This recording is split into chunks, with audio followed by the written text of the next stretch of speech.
Hey guys, MA Fish Guy here, doing a video care sheet on the Scissortail Rasbora. Now these guys are more of a unique looking fish, mostly silver with the black bars on the fin, but they are real pretty in the school, they're real hardy, and they're a real good eater as well.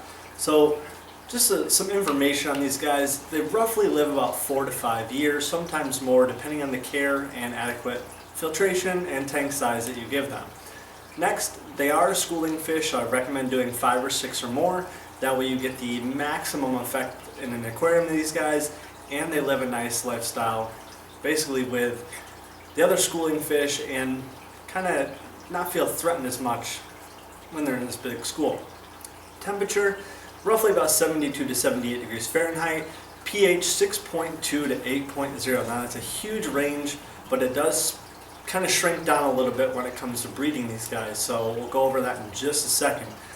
Tank size, I recommend about a 29 to a 30 gallon aquarium, just because they are a schooling fish and they get around 5 to 6 inches depending on male or female.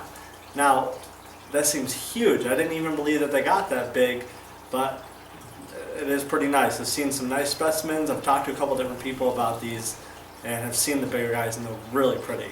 Next, when it comes to breeding, you're going to want to lower the pH down to about 6.0 to 6.5 if you don't have it at that already. And make sure if you do have it around 8.0 like I have it, that you lower it slowly, very, very slowly, to make sure that you're not sending your fish into shock.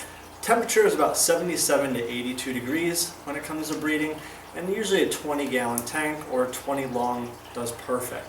Now what I recommend with these guys is that you do some kind of driftwood and plants to kind of give them that natural environment feeling, because they do come from Vietnam and some of the rivers that are slow moving, and they don't need a whole lot of current in the tank.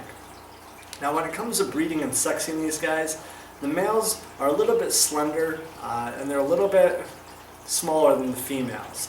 So you want to make sure to keep that in mind. It is going to be a little bit difficult, but if you put these guys in the school, a lot of times you're just going to get them to breed either by accident, or you'll see a couple pairing off and performing some of the breeding rituals, kind of tagging each other, swimming around side by side. So just look for some of that stuff, and then you can separate them. Now they are a peaceful fish, which makes them nice, and they are a schooling fish, so they're perfect for some of your dithering fish. And they are top dwellers, so they're going to hang out at the top if you have some bottom dwellers and some mid-range fish. Now, like I said, the tank, make sure it has plants and driftwood in it. The most natural feeling is the best. And if you really want to get these guys to pop, make sure that you do some kind of dark substrate, like rocks, like a dark rock, a dark sand, or anything like that. And also, if you put a black background on the back of your tank, you're really going to get these guys to pop. Just the coloration on them, it's not a whole lot of color, but just the stuff that they do have is really nice to look at. Now back to breeding. Now these guys roughly lay about 100 to 200 eggs. Now there's 2 different ways that have been said to breed these guys. They are an egg scatter in some instances, but some people have also reported that they breed under a rock and then leave the eggs unattended. So either way, whatever works for you or works for your fish. If you have any that have bred, post down below how they've done it. I definitely want to hear from all my viewers, subscribers, everybody out there, how you have bred them. Now they hatch within 1 or 2 days, and they're free swimming within 3 to 4 days.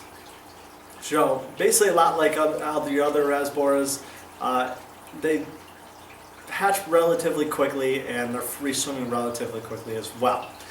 Which is nice, because with such a long lifespan, that's some nice quick hatching out of them, and you get to enjoy them for a long, long time to come. So I hope this does help you guys. If you're looking at getting the Scissortail Rasbora, I know I probably will for my 7 tank upstairs. I just have to find some in this area, and roughly you're going to pay about $3.99 to $4.99. I know that's in my area and what I've been hearing from quite a few other hobbyists out there on these fish. So if you have any questions, comments, concerns, any fish care sheets that you'd like to hear, post it down below in the comments. And check out all my other videos, subscribe to the channel, like this video, share it.